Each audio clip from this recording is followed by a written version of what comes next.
everyone, welcome back to another junior high craft tutorial. I'm Miss Wendy and thanks for joining me for another week of crafting. So as I said before, this month is National Poetry Month, so I thought it'd be fun to try the art of blackout poetry. Don't worry, all of the books that you were given were discarded, so that means no one has read them in about 5 or 6 years. And some of them we were able to get from the book sale room. So these aren't new books. They're nothing that, can't be used. You can also use newspaper clippings, magazines, anything really. And there's some pictures here to give you some ideas. You also have included in your kit a ruler if you want to make straighter lines. It doesn't matter if you're blacking out a lot of text, it sometimes helps. You have a couple of markers, a gel pen or two, and you're all set. Of course, you can use more of your own supplies. In the instructions, it does give you a little background what blackout means. During like a lot of government documents, it's redacted. The text is redacted, so if it falls into other people's hands that shouldn't be reading it, they're not going to see anything because all the important information has been blacked out. So let's begin. You have 2 books in each kit, and I tried to make sure that one book did have some pictures in it. Let's see, in this book, I think each chapter, there we go, has some fish in the beginning, like that. And you might have, obviously you had different pictures in your books. So I'm choosing this one. I like the color of Marley Z. And the most thing you need to do is just open it up and start reading some text and see if you can form a poem. So in this page I was looking and I liked Marisol, young children, jumped. So I think that's what I'm going to do right now. I'm just going to circle those words. If I can open my pen, I'm going to circle Marisol, young children, oops, and jumped. Then colorful backpacks. So that goes down to this line.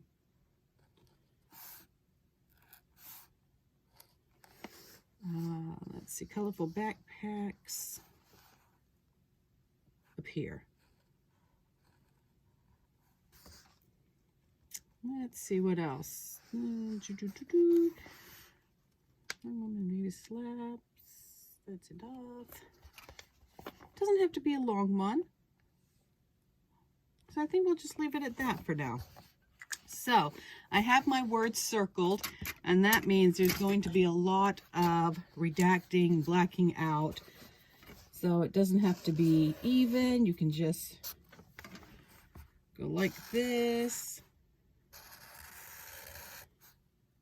And this is how a government document would look if there was important information that not everybody should see.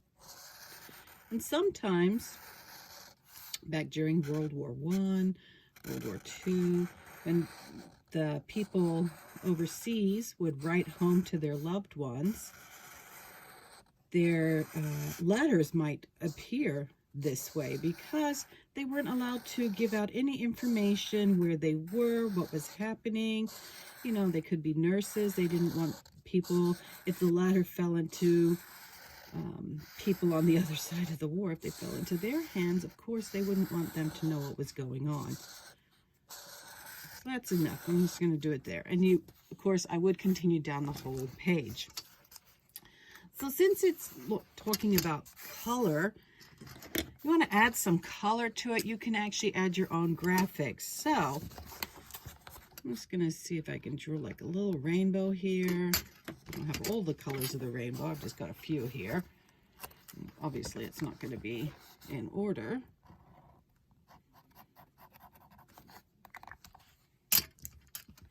I'm doing it backwards, I think.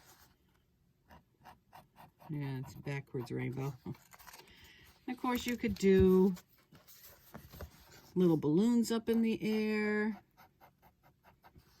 flower,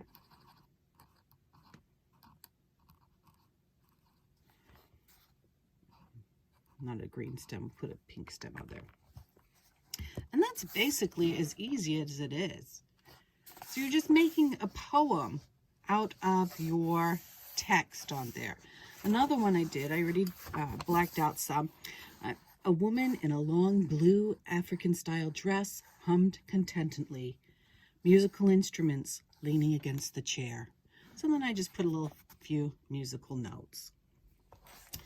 As I said, April is National Poetry Month, so you did have a couple of bookmarks in your kit this time. One was a poem on there, and then you can color it as well. The other one is just an extra bookmark. The book that I wanted to share with you this week, one of our new books, Scaredy Cats by James Patterson and Chris Grabenstein. Now, Chris Grabenstein also wrote Mr. Limoncello's Library. Those are probably some of my favorite books, that series. I love it. And if everyone could have a library like that in their community, what a wonderful world it would be. You should read them. They are great. So Scaredy Cat, there are scaredy cats everywhere. It's just that human beings can't see them. Only cats can see a scaredy cat. When house cats, Pasha and Poop, move to Strawberry Lane with their humans, they find themselves in the domain of the shadowy scaredy cat, a feline specter who demands that they follow his rules for being a proper cat, or he'll bring chaos to their home, knocking over lamps and spilling kitty litter everywhere. But Pasha and Poop are rebellious and headstrong, and they won't follow the ridiculous rules of the scaredy cat like all the other pets on the block. Together, with a stray named Ermine, they set out to find the truth behind who the scaredy cat really is and how they can end his reign of mischief-making for good. So whether you're a cat lover, dog lover, or hamster lover, this is a fun read. It's an easy read, and hopefully you will enjoy it if you decide to read that. Until then, my friends, take care.